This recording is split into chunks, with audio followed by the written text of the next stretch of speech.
Too Much Information is a production of iHeart Radio.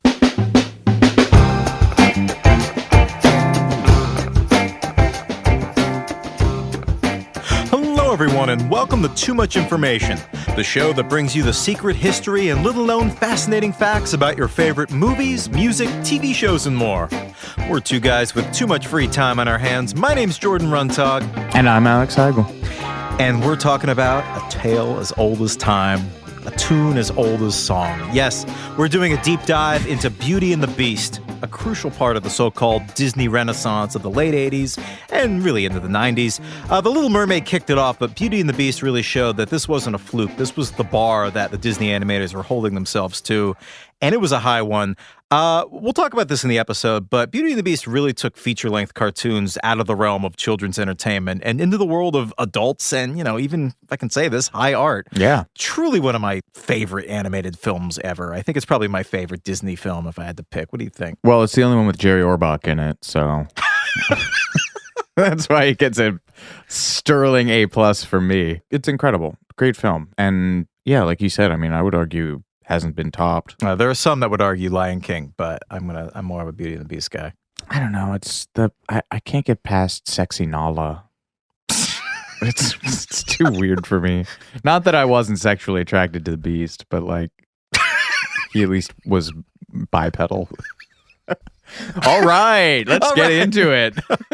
I hope you're all listening to this right now, just imagining we're doing this in a big library like the Beast right now. Oh, yeah, absolutely. That is where I am seated. Well, that library is awesome. Yeah. It was so cool. All right, well, folks, we welcome you to be our guest, as it were. Relax, pull up a chair, as Heigl and I proudly present everything you didn't know about Beauty and the Beast.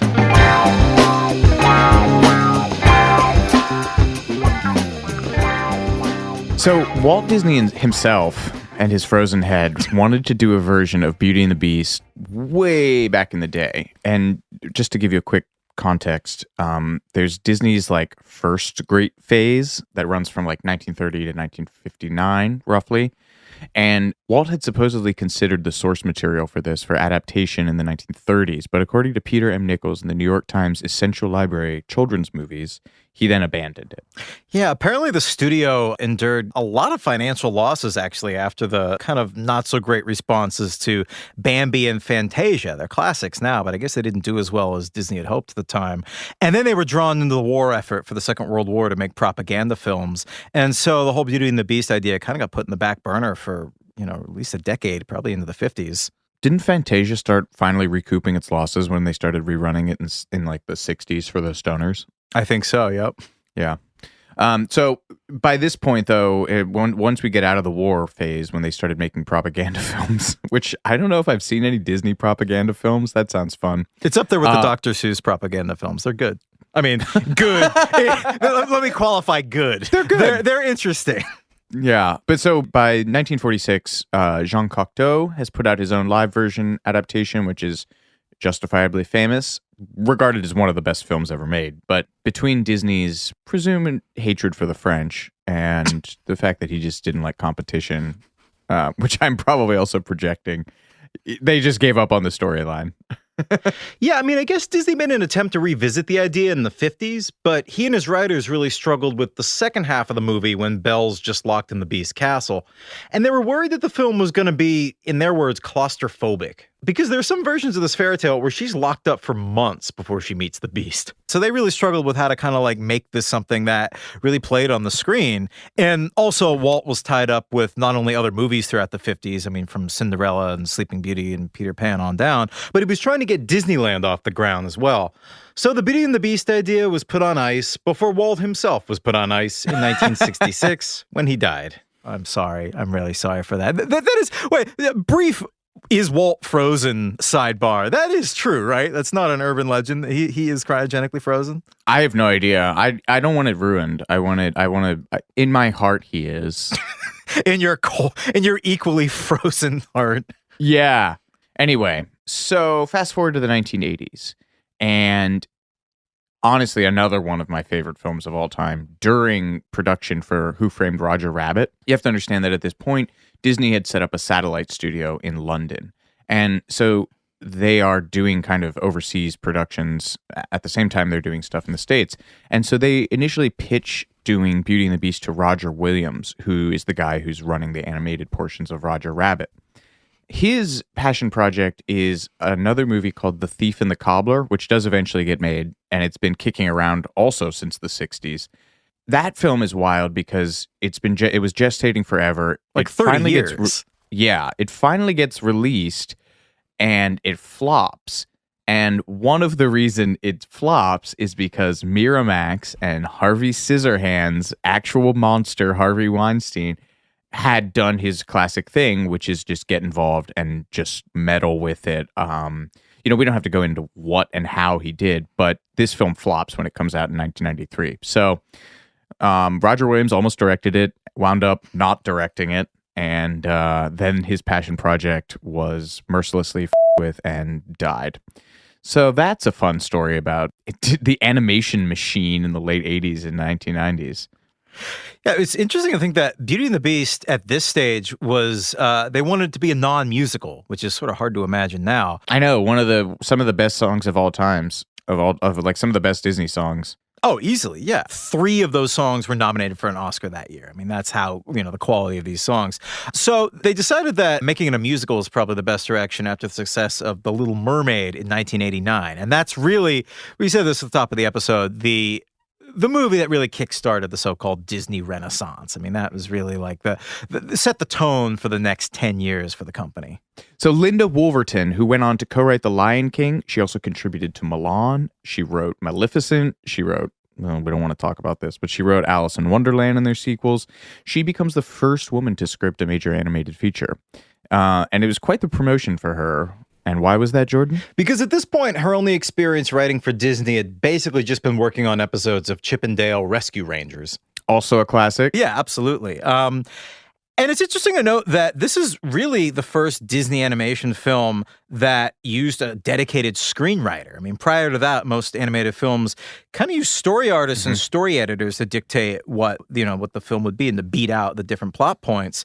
And at this point, Michael Eisner had just joined Disney, and he was relatively new to the animation world, and he basically wasn't used to how the stories traditionally came together, as these big collaborative efforts in animators' offices rather than, in the mind of a dedicated screenwriter. So he brought Linda Wolverton on board to work this script out. And they really worked hard on this. Apparently, the prologue at the beginning of the movie with the stained glass windows and everything, apparently that scene was rewritten some 200 times before they got the final version. That's I mean, it insane. makes sense. I mean, think about when you're writing an article or even like writing a song or something, you want to get that opening just perfect because that just that draws people in. So in a way, I understand that, but still, 200 damn times. That is a lot. Yeah. So at this point, the film is starting to take shape, or at least the loose idea for the film is starting to take shape. And Roger Williams punts it to his buddy and another British gentleman, Richard Purdom, who starts work on the non-musical version of the film under a producer named Don Hahn. And it was meant to be kind of like The Rescuers Down Under, which was also in production at Disney at this time, and it was also a non-musical. So that was kind of the tone that they were going for. But executives jump in. After seeing some early footage, Walt Disney Studios chairman Jeffrey Katzenberg scraps the entire thing and orders the team to start over from scratch, over which Williams quits.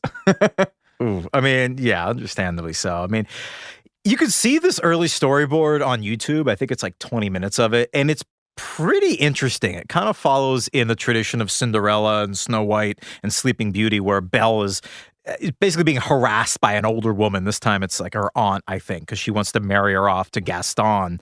And at this stage, the enchanted objects were, I think with just one exception, voiceless and faceless. And as I said earlier, there were no songs in this. And the comment that kept recurring again and again for this early storyboard was that it was kind of dark. It was like, I think the summation was kind of unfair that I heard mostly for this early version was that it was basically 2 people sitting at dinner every night. And the general consensus with it was just pretty dark and depressing. And this became really even more apparent when The Little Mermaid premiered in '89 with, Under the Sea and Caribbean music and all the colors and the songs. It's bright. So they're like, okay, maybe having a movie that's mostly like dinner in a dark, gloomy castle, like a animated masterpiece theater kind of thing, maybe isn't the way to go. So they changed everything, and the producers approached Beauty and the Beast basically as an animated Broadway musical. Although with, the current Disney plan of rebooting every single franchise as like a dark and gritty origin story, I, for one, am thrilled for a My Dinner with Andre-esque version of Beauty and the Beast. My Dinner with Lumiere. Yeah. So at this point, Little Mermaid directors John Musker and Ron Clements are then approached and asked to take over production. But they basically said, are they British? Would they say we're knackered? I think they're American, but you can say knackered if you want. So they just said, off Disney. So then the directing team of Kirk Wise and Gary Trousdale, who are sort of, I don't want to use the phrase jobbers, but they're like Disney roustabouts. They've been working on Epcot short films. They storyboarded Rescuers Down Under. They storyboarded Prince and the Pauper. They're teamed up with Han. Yeah, Kirk Wise, it's funny, he put himself through art school by drawing caricatures for tourists, not at Disney, but at Universal Studios. Disney looked past that and hired him anyway.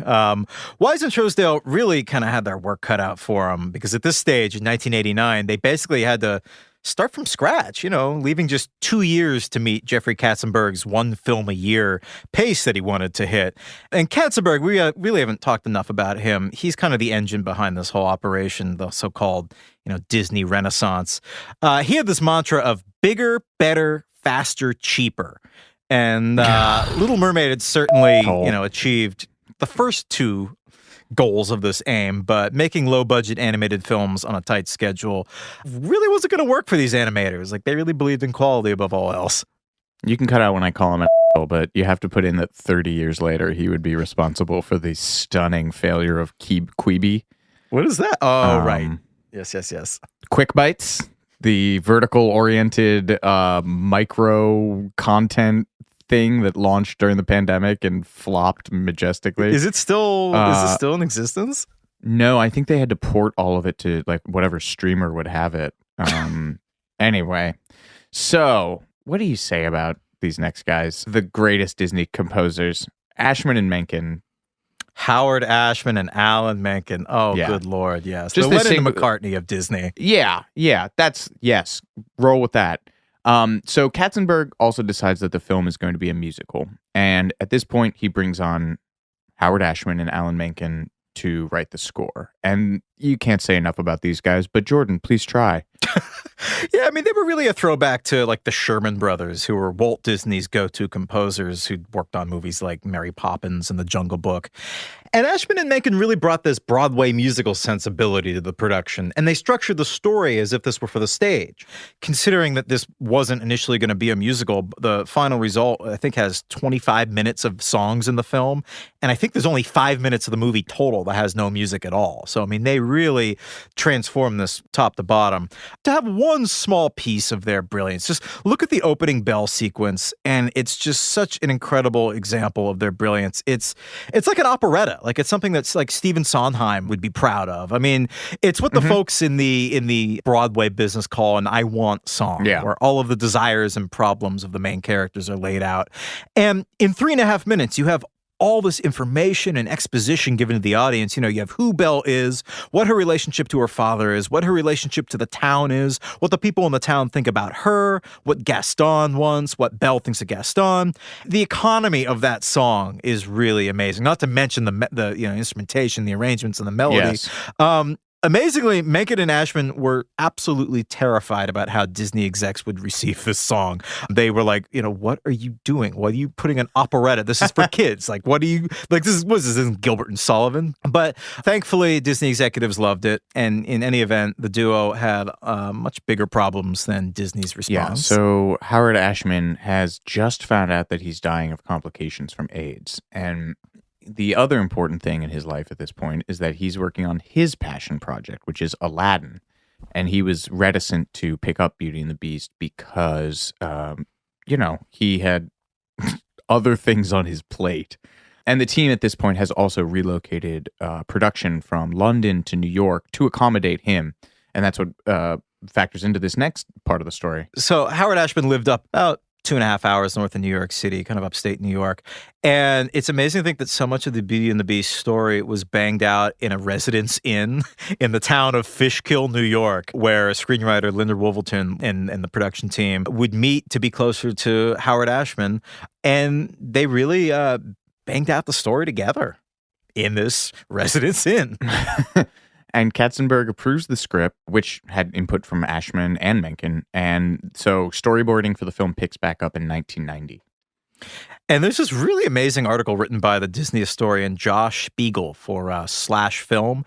And according to him, Ashman wrote most of the lyrics for the 6 songs, well, 7 songs if you count the one that was cut, which we'll talk about later. But Ashman wrote most of the lyrics for these films when he was quite literally on his deathbed, which is, I mean, just makes it all the more astonishing when you hear, how well crafted they are and how touching these lyrics are.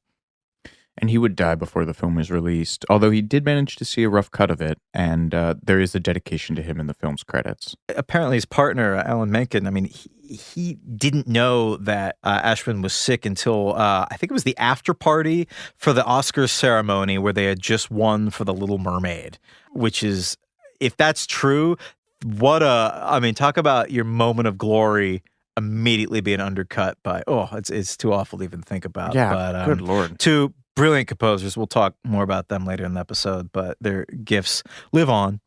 Yes, well said. So speaking of the musical part of the film, the voice of Belle beat out 500 other hopefuls for this after seeing an ad in the New York Times, and that's Broadway actress Paige O'Hara.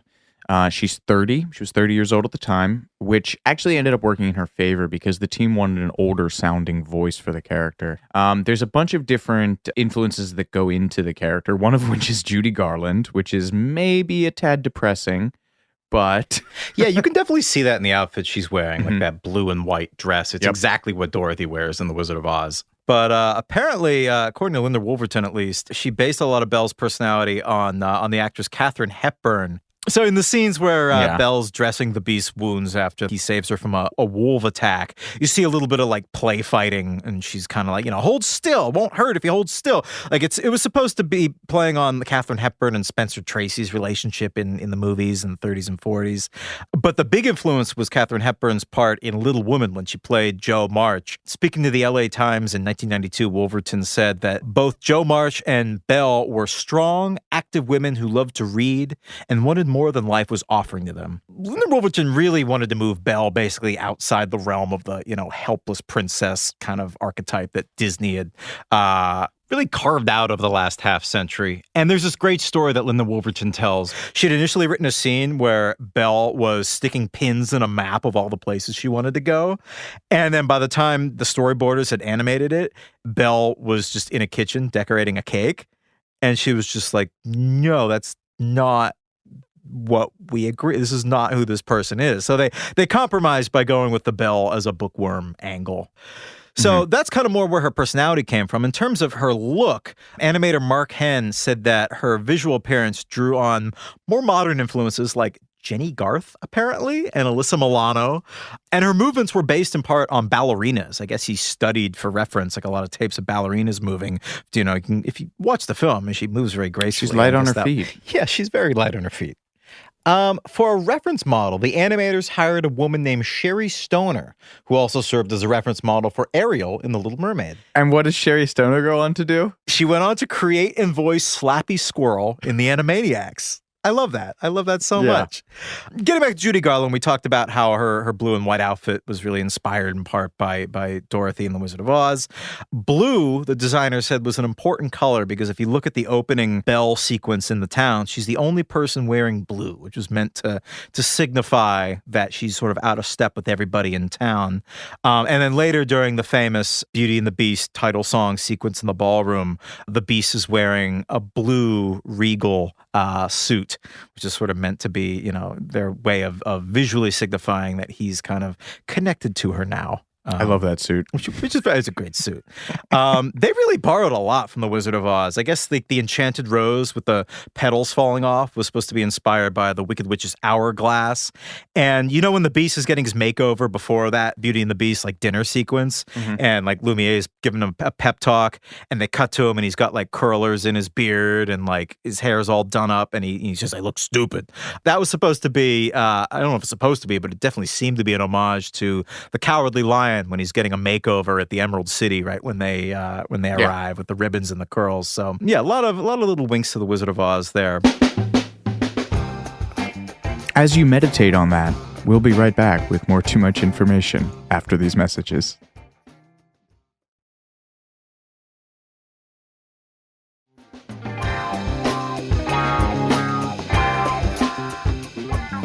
As we mentioned earlier, this was supposed to be a new kind of princess. This was like a Disney princess for the 90s.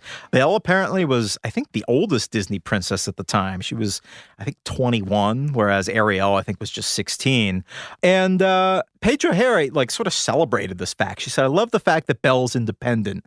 She wasn't looking for a man, and she's highly intelligent. I also love that she's the oldest Disney princess. She's the only one that they ever created to be in her 20s. All the others have been teenagers. So there's a maturity about her, which is true. And this is an insane factoid about the homogeny of Disney. I guess in this era, Belle was the first Disney princess that was brunette, which is crazy.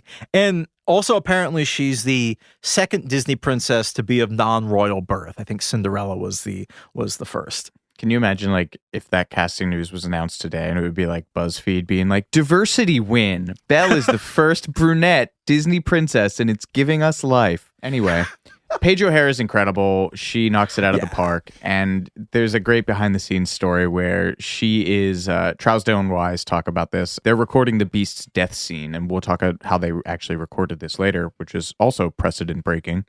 But she is crying so hard when they're taping this that the engineers actually stop recording and, punch into the studio monitors and ask if she's okay.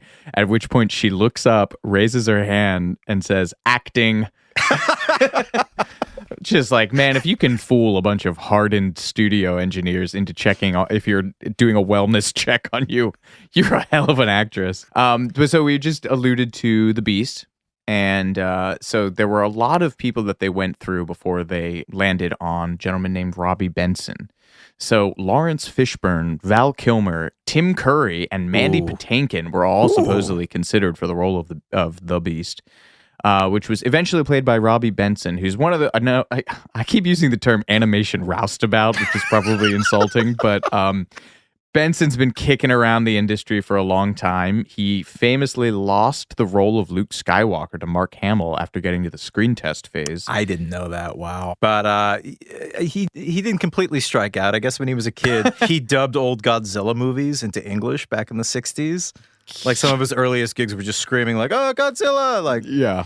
So he has that going for him, which is nice. He and O'Hara record their lines together, which is, any animation nerds will know, was kind of a rarity in the history of the genre. The Simpsons are famously one of the shows that broke that convention of having the cast in the same room. Anyway, so he and Recorder recorded their lines together. Robbie's lines are slightly pitch modulated, which is funny because... I don't know how they actually did this, but it would have been probably pretty tricky at the time, unless... No, it wouldn't have, because they were already doing the, like, unsolved mysteries, like, I was... like that pitch modulation. Obviously, it's not that severe. But, Benson would continue to dine out on the Beast for a long time, as he rightly should have. There's a great story about this. Oh, yeah. Oh, I love this. Apparently, in Robbie Benson's post-Beast life, moms would come up to him and ask him to do the Beast roar for their kids. And their kids would inevitably burst into tears because instead of a vaguely lovable cartoon character, you just have a strange man screaming in your kid's face. So I guess Robbie Benson stopped doing it and he started doing some other line instead. Roar at my child. Yeah, please.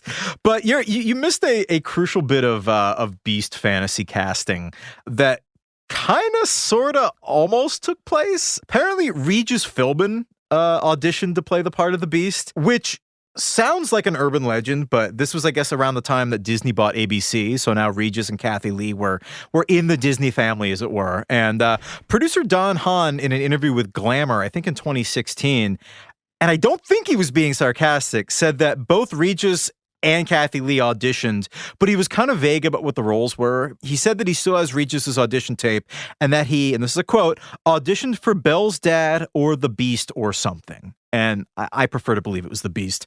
Apparently, Kathy Lee could actually sing, so they, had a harder time turning her down. But I think everybody kind of knew pretty quickly that she wasn't right for the role. I could see Regis being like, no, even like Lumiere in a way. No, yes, yes, he's got a cartoonish voice. Yeah, maybe not the Beast, but like, even Belle's dad, maybe. It's just such like executive think, like, oh, we just paid a shitload for this thing. How can we jam them together awkwardly? So, speaking of Beast, and I want everyone to know Jordan's title for this section in the outline is "We Can Rebuild Him." The design for the Beast, it's great character design.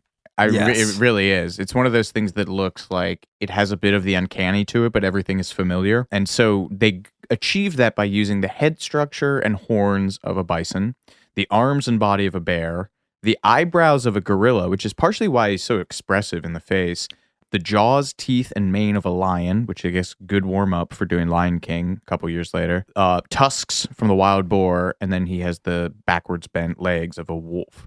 And I guess Katzenberg wouldn't let the animators see Robbie Benson beforehand because he would unduly influence their design of the character. And he's supposed to be 10 feet tall, which is wild when you consider the next design note that they originally had for the Beast, which is one of the film's storyboard artists, Chris Sanders, who used birds, insects, and fish as touchstones, which is horrifying.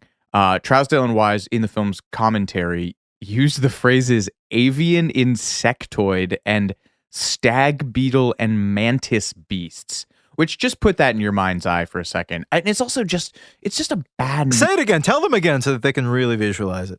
I'm putting my mouth as close to the mic as possible. Avian insectoid and stag beetle and mantis beasts. It just doesn't make any sense to me because it's like, you don't use God's most terrifying creatures as design notes for a children's film. But it's funny because Sanders later goes on to co-direct and create Lilo and Stitch, and he voices Stitch, which perhaps fulfilled his need to create animated sins against God and man alike.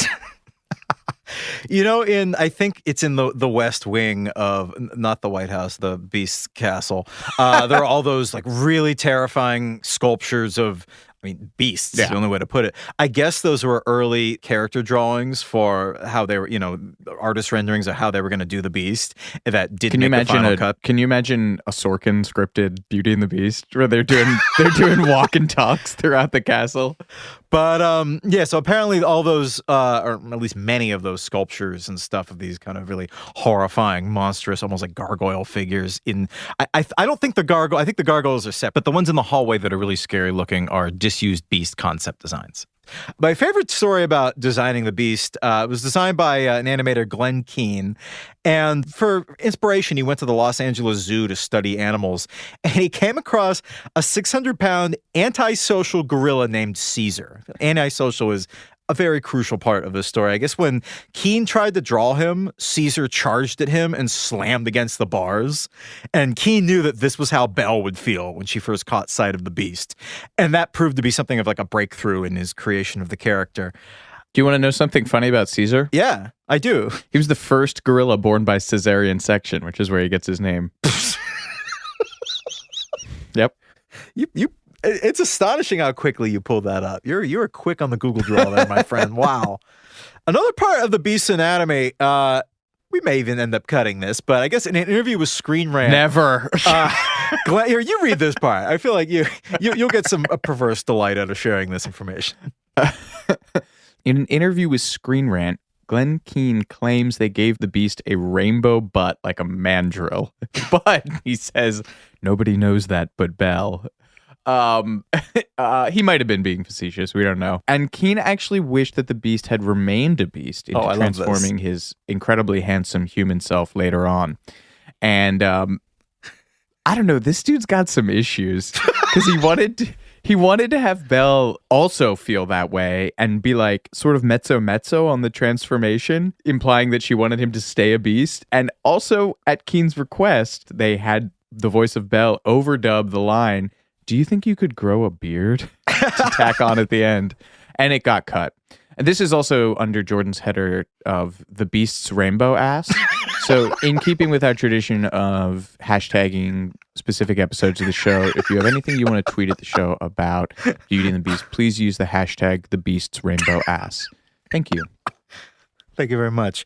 On the topic of the Beast transformation, the smoke used during that scene when he kind of like spins around very Lazarus-like and begins turning back into a human, that smoke wasn't animated. That was actually real smoke footage used for 1985's The Black Cauldron film that Disney did with Jim Henson. Yeah, it's funny. We'll get into a little bit of this later on, but this film like broke a lot of barriers with regards to animation technology, and it's funny that they were still also trying to cut corners where they could.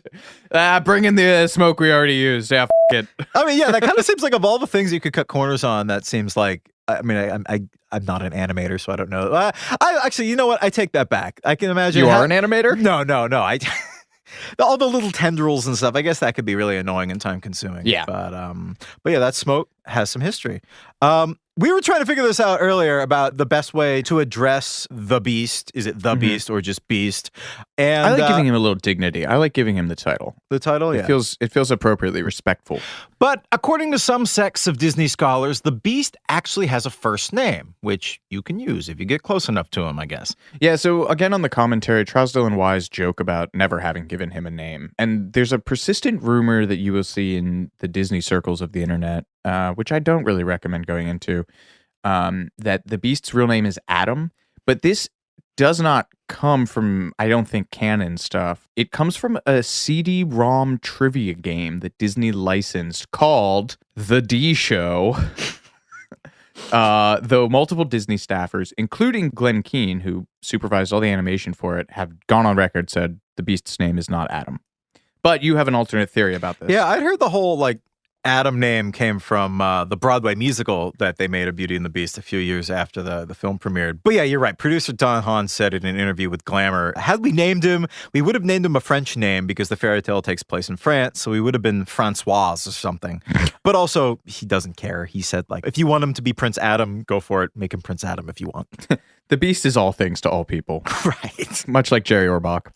Well, the Beast is the hero of this movie, I guess, at least the male hero. Let's talk about the villain, shall we? I thought you were going to be like, but the real hero of the film is Jerry Orbach. Yeah, it's Jerry Orbach. So Gaston, one of the famous Disney villains, one of my also favorite Walt Disney World characters, because it's just like a handsome buff dude who rolls around wearing the outfit. They don't like costume him any other way. But you know who they could have gotten to play him was Jay Leno, the supervising animator for Gaston. Andreas Deha originally designed the character with an enormous Jay Leno-esque chin and jaw, which is a huge backhanded compliment to Jay Leno, because standard Disney operating procedure is making your villain as physically unappealing as possible. So Katzenberg later comes in, has him refine the character, and wants to make him, you know, the hottie that he is in the final film. I'm uncovering a lot of things about myself during this taping. I mean, it's tough because, I mean, the hero of the story is this ugly monster. So, I mean, you kind of almost have to accentuate the difference by making the villain this sexy monster. Right. You know, it's true. I feel like the who's the bad guy in Hercules? Hades. Yeah. I always thought that Hades was supposed to be like a Jay. So maybe just Disney really has it in for Jay Leno and making him the villain. Who Jay Leno was the answer that I gave on when I was on Who Wants to Be a Millionaire that I got wrong. Oh. So I personally have it in for Jay. Yeah. So I'm on Disney's side if they're going to make Jay Leno the villain on all of these movies. But yeah, I mean they basically. They kind of needed to accentuate the difference between the Beast and Gaston by making him, you know, this handsome, good-looking guy to kind of offset it. They apparently based his physical appearance off the arrogant character from Stephen Sondheim's A Funny Thing Happened on the Way to the Forum, Miles Gloriosus. There's a little bit of Superman in there, and I guess some soap opera stars, too. And apparently the screenwriter, Linda Wolverton, based his personality on some ex-boyfriends, which is amazing. Yeah. But my favorite story about developing Gaston is that one of the supervising animators said there was actually a contest to design his chest hair that's exposed when he sings Every Last Inch of Me's Covered with Hair. Go ahead, sing the line. Yeah, I feel like you. Go ahead. You really Sing the line. I can't do it. But how many variations of Gaston's chest hair did they go through? About 20. 200 initial drafts of the opening monologue, 20 different variations of chest hair for Gaston. I hope you people know how much Disney bled for you for this film. In the realm of alternate universe casting, Rupert Everett auditioned, but I guess he didn't sound arrogant enough. Just too darn likable. But he redeemed himself when he was cast as the voice of Prince Charming in Shrek 2 a decade later. Other potential Gastons were Donny Osmond and Patrick Swayze. I can see Swayze. Yeah, Swayze would be great. I didn't realize this. Donny Osmond apparently provided the singing voice for Shang and Mulan. Makes me like it less now. No yes, disrespect to Donny Osmond. Sorry. I know you're probably an Osmonds fan, right? I mean, I don't know. What was it? One Bad Apple? He's a little bit country. She's a little bit rock and roll, or the other way around. Yeah, I'm a little more country, I guess, then. But so answer the real burning question, which is, does Gaston die? Yes, that's kind of something of a debate in Beauty and the Beast circles. There's an Easter egg when Gaston's falling from the castle turret. For a split second, tiny skulls appear in his eyes, almost like a subliminal message. And according to the filmmakers, that's meant to indicate that Gaston does indeed die from the fall. But the guy who voiced the character, a guy by the name of Richard White, thinks he didn't die. He's gone on record saying, "Did you see a body? I never saw a body." Is that how he thinks animation works? Like, he thinks that, does he not have object permanence? Where he's like, oh, something falls out of frame, it doesn't exist. I guess they were originally going to be less subtle and a bit more obvious about, yes, Gaston did die. An early version of the storyboard had him surviving the fall only to be mauled to death by wolves. Hell yeah. Which I guess they did end up reusing that for Scar in Lion King when the hyenas ripped them apart. We're going to take a quick break, but we'll be right back with more Too Much Information in just a moment.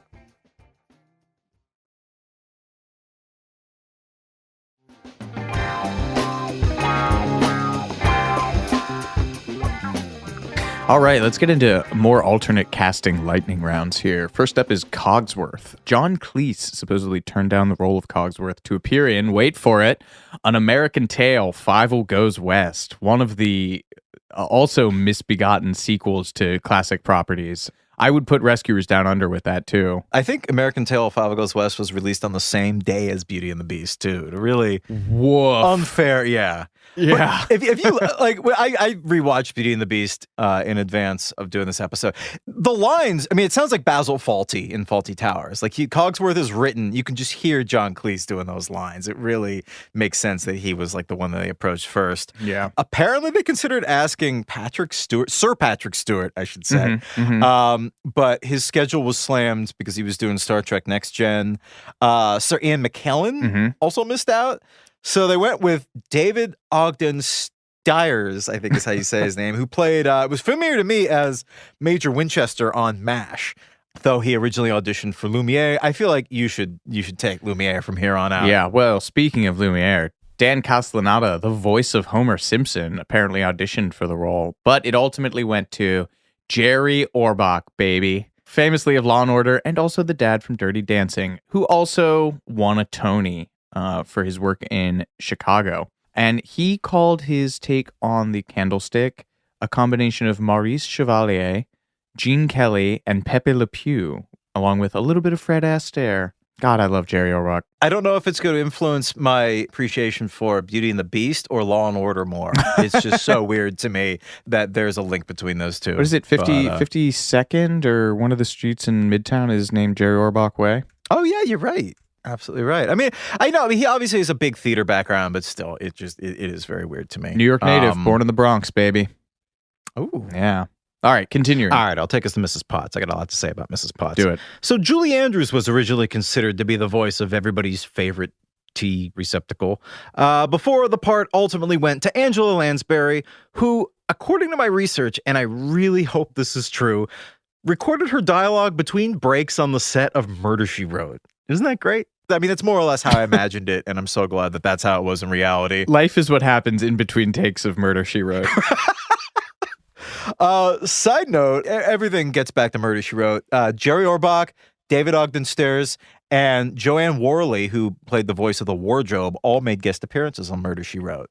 Which now I take to mean that Murder, She Wrote is part of the extended Disney and therefore the Marvel extended universe. So put Angela Lansbury in a Marvel film, you cowards.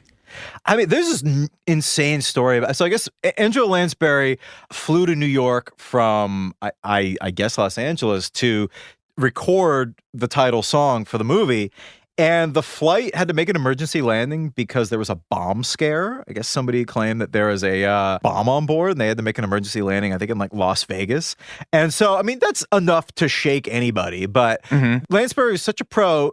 Flight continued on eventually to New York. Landed, did the song in one take.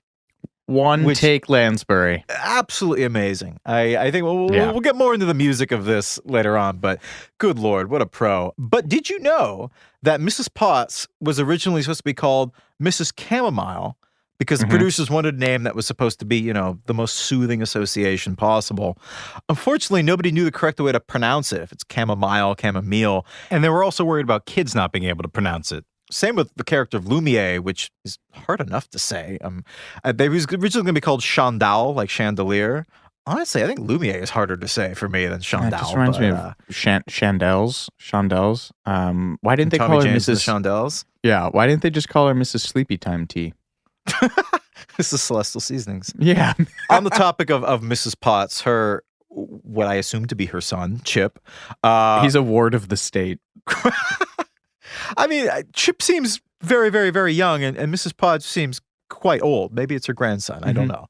But Chip was originally supposed to be a one-line character, and the line was, "Prepare to die." I guess maybe that was when they, at the end of the movie, when the objects are fighting off the townspeople invading the castle, and maybe he was going to spill scalding hot water in LeFou's eye or something.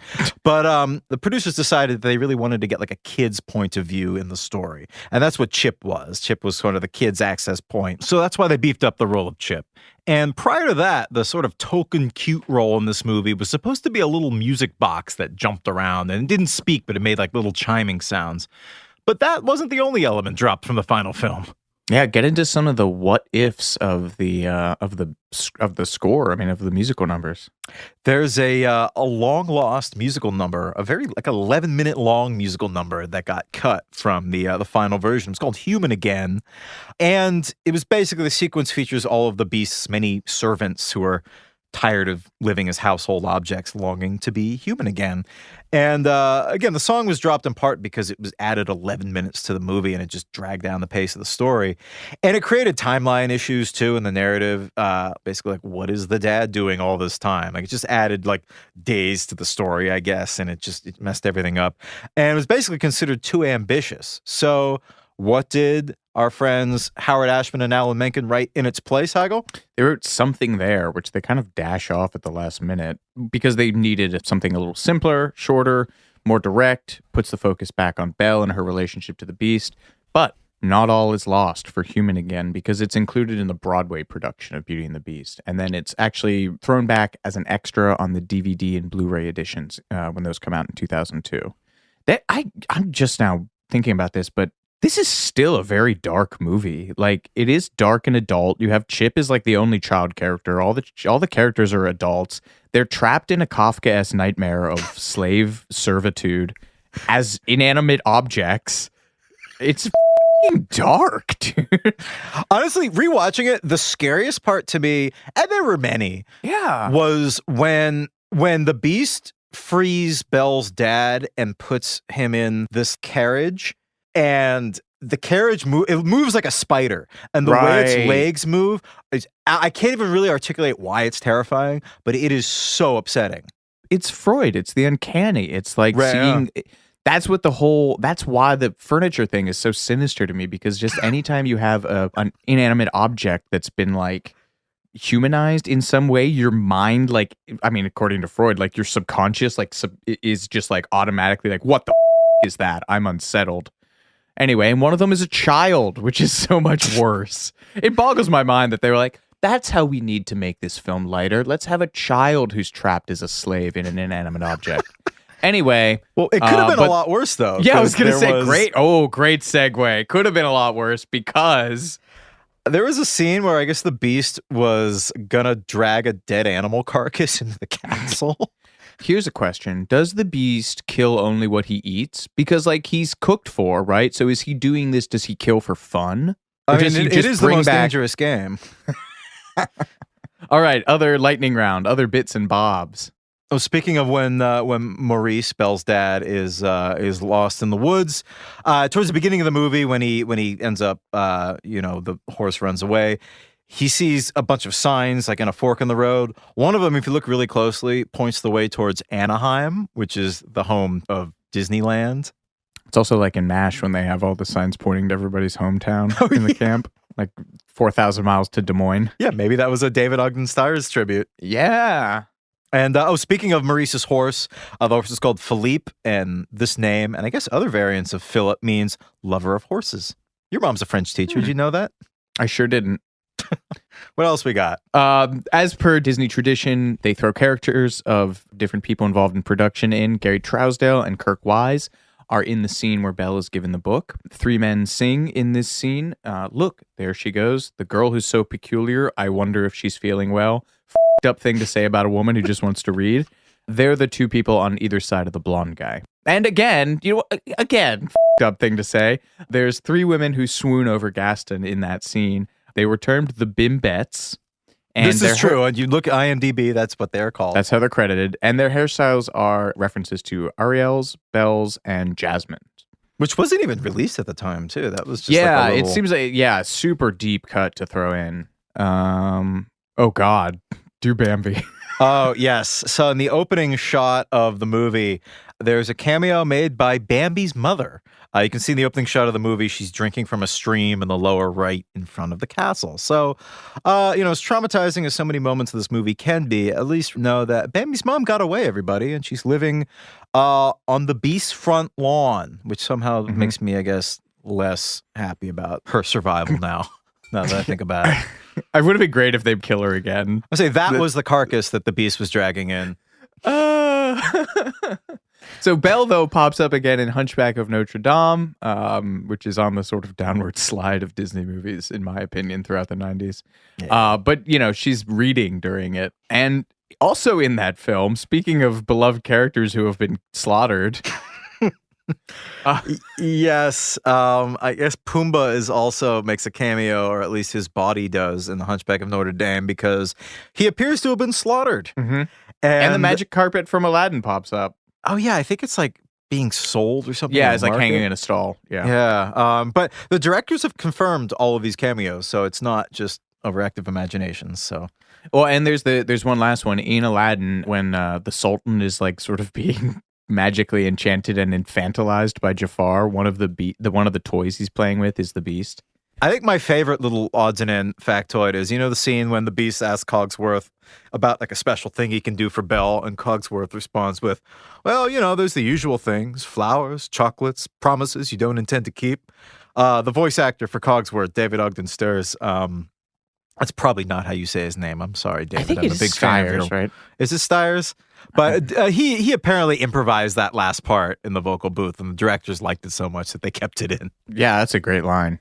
And as again with every Disney film, there's hidden Mickeys, and so if you're watching along at home while you listen to this podcast, which why would you? The Mickeys are at the top of the center bookshelf in the library. After Gaston and his men chop down the tree, there are 3 droplets of water that form an upside down Mickey head, which is wild. There are 3 stones by the roots to the left of the cottage at the beginning that also form an upside down Mickey head.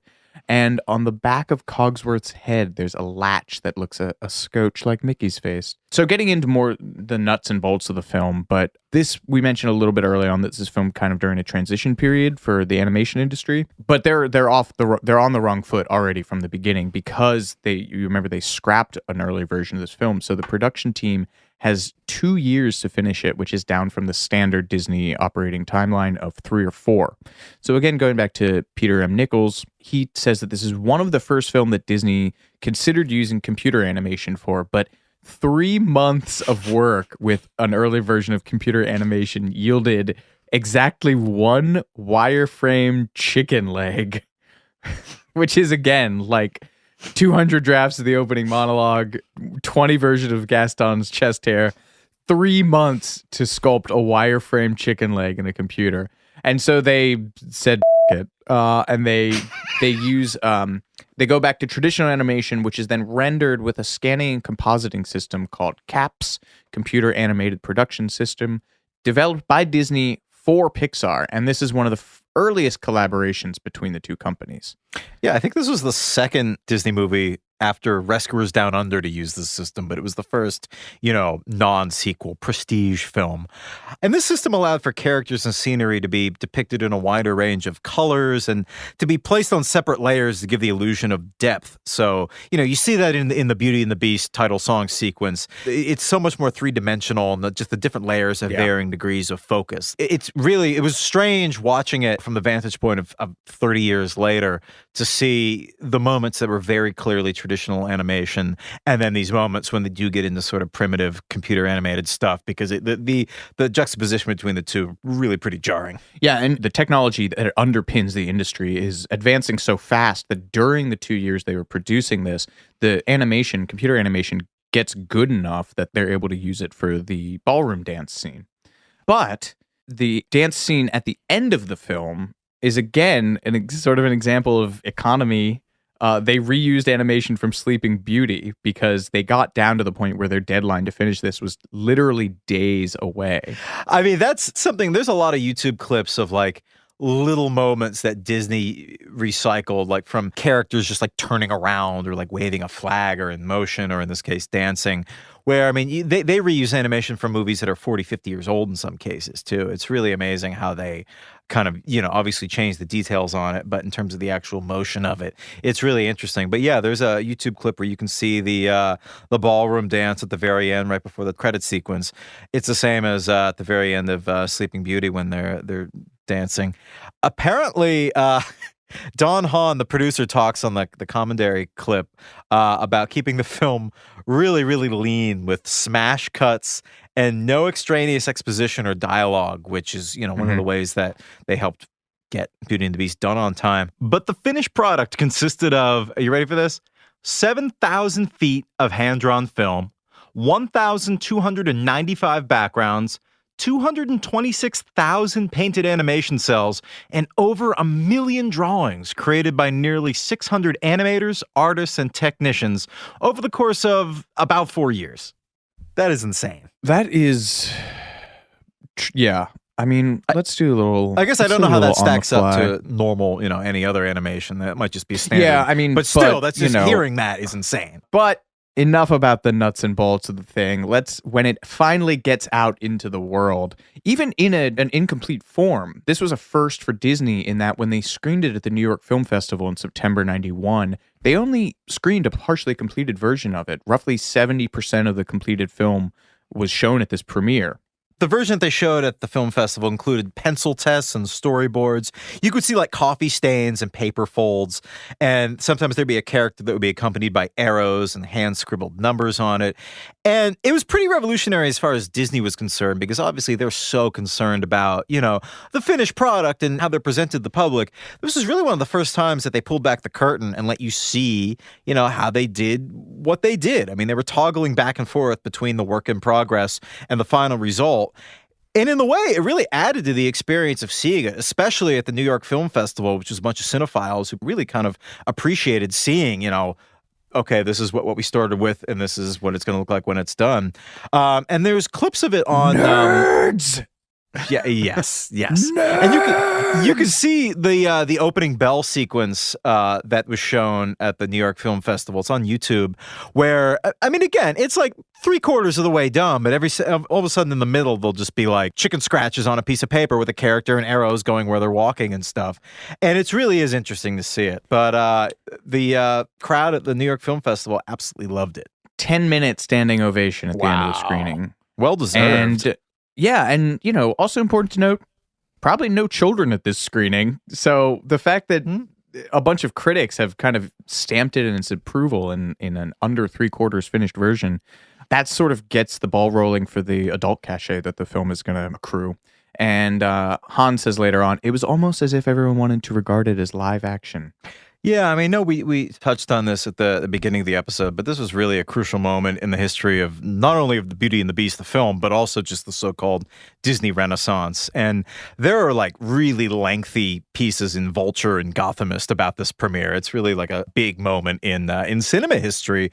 The New York Film Festival, who aren't the most nostalgic bunch, they staged a tribute screening for the 25th anniversary in 2016. So this was a big deal, and the co-director, Kirk Wise, said in the Vulture piece, "I really do feel that screening represented the turning point in terms of the audience perception of these movies.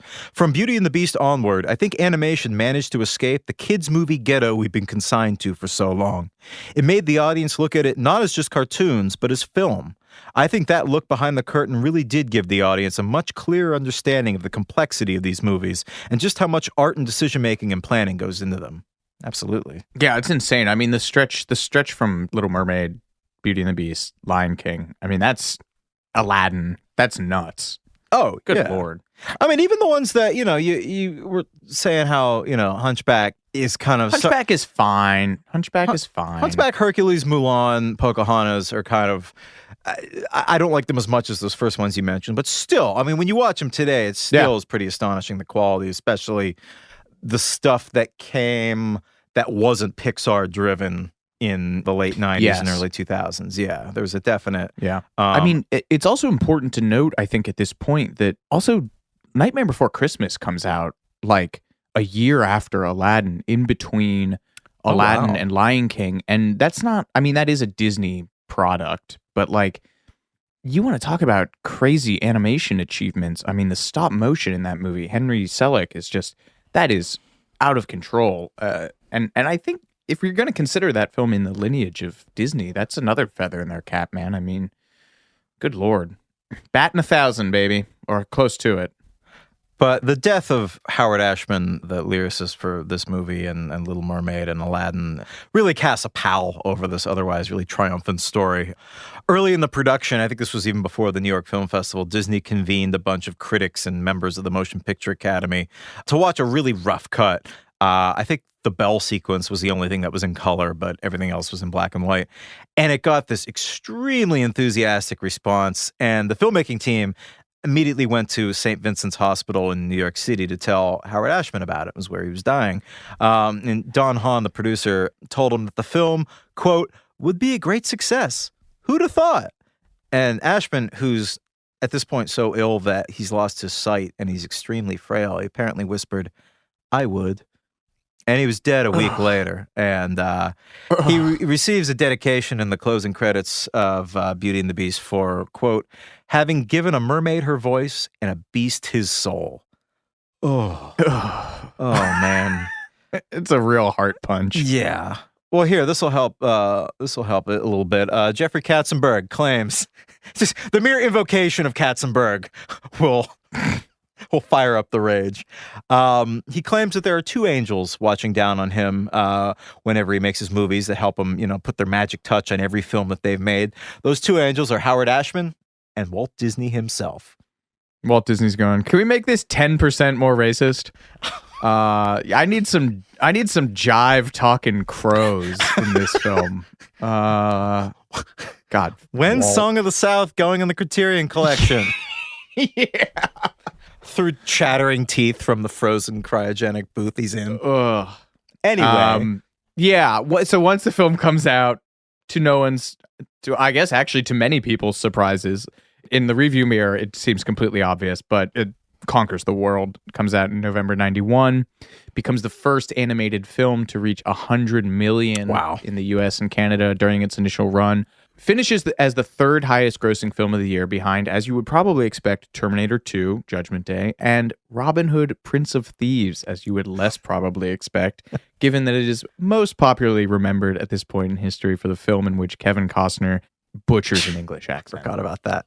It's also the highest grossing film in Check's Notes, Italy that year, beating out, I mean, this is hard to beat out Roberto Benigni in Italy, but it beats out his film Johnny Stecchino, which is a mistaken identity film in which he his character is believed to be a savage gangster. I watched that movie, parts of it, in my college Italian 101 class. Okay, I love how you know that. Oh, yes. Yeah. While we're on the topic of foreign adaptations of Beauty and the Beast, did you know that Jackie Chan, the Jackie Chan, yes, dubbed the Beast voice for the Chinese version of the movie? He sang, too. I love it. Probably while being hit with a ladder. God, Jackie Chan is the best. But the film does not only reap financial rewards, it cleans up during award show season. It picks up the Golden Globe for Best Motion Picture in the musical or comedy category, the first animated film to do so, and it becomes the first animated film to be nominated for the Best Picture Oscar. It wins Best Original Score. It wins Best Original Song. You mentioned earlier that it has 3 of the original songs nominated in that category. Belle, the opening number, Be Our Guest, and the title track. And obviously, Be Our Guest was robbed. Which one? We didn't look up what. Do you know offhand what one? I think the title track, Beauty and the Beast, won. Okay. Well, that's fine. As long as it was kept in-house. But Be Our Guest was robbed. Weird thing about Be Our Guest, that song was basically written, I guess you could say almost by accident, because Menken wrote this really kind of simple melody just as a dummy melody so that Ashman could write words to it. And it just stuck. Like, Menken would later say that he couldn't write anything better than, quote, that dumb piece of music I wrote initially because it was just right. A really weird part is that I guess in an early version of the Beauty and the Beast script, Be Our Guest was going to be sung to Belle's kidnapped father, Maurice, after he arrives at the castle instead of Belle. And then they thought, wait a minute, this is a really great song and production number. Why are we wasting it on what's, kind of a secondary character? So the whole scene had to be reanimated with Belle and the lyrics tweaked and the principals had to be brought back to re-sing it. And side note, the gray stuff in Be Our Guest, try the gray stuff. It's delicious. There's a Be Our Guest restaurant in Disney World, and I guess they actually serve the gray stuff. And I don't know what's in it. Do you know what's in it? Maybe we should launch an investigative podcast to talk about what's in the gray stuff. It's seal meat. Sorry, that's an Eric Andre reference. in the iconic episode where they scare Kristen Cavallari off the set, Hannibal Buress says, "I don't know what kind of meat is supposed. I think the only meat that's gray is seal meat. It's probably porridge, right? I don't know what French food is gray. Cheese, nice smoked brie. Anyway, talk about award show season." Yeah, speaking of seal meat, talk about the Oscars. If they gave Pulitzers for podcast transitions right now, that would most certainly be. That's a Peabody Award right there. But yes, Beauty and the Beast was up for Best Picture, and this was the era when there were only 5 films per category. So, I feel like that makes the fact that this was the first animated film to be up for Best Picture even more impressive. But the Academy went in the way opposite direction that year and gave the Best Picture Oscar to Silence of the Lambs. Another film in which an older flesh-eating gentleman has undue sway over a young woman. 1991, man. Like Gulf War era. It's a weird time, wacky time. Weird time. But yes, I think that was the only animated film to be nominated for Best Picture until Up in 2009, I think. Fewer than 3 years after the film's release, it becomes Disney's first animated film to be adapted into a Broadway musical, which subsequently runs for 13 years. Wow. And it's later selected for preservation in the National Film Registry by the Library of Congress in 2002, the same year as an IMAX version of the film was released, which I didn't see. Did you see it in IMAX? I did not, no.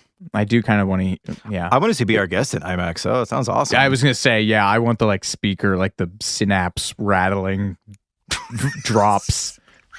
I want that. Yeah, I don't know. What more do you say about Beauty and the Beast? Not bad for a film about bestiality and Stockholm Syndrome. Bum, bum, bum. Yeah, cue the curb theme. I think. Well, as always, if you have anything to tweet at us about the show, please do so. Using the hashtag #TheBeastsRainbowAss. And we'll see you next time for more Too Much Information. I'm Alex Heigl. And I'm Jordan Runtagh. Thanks so much for listening.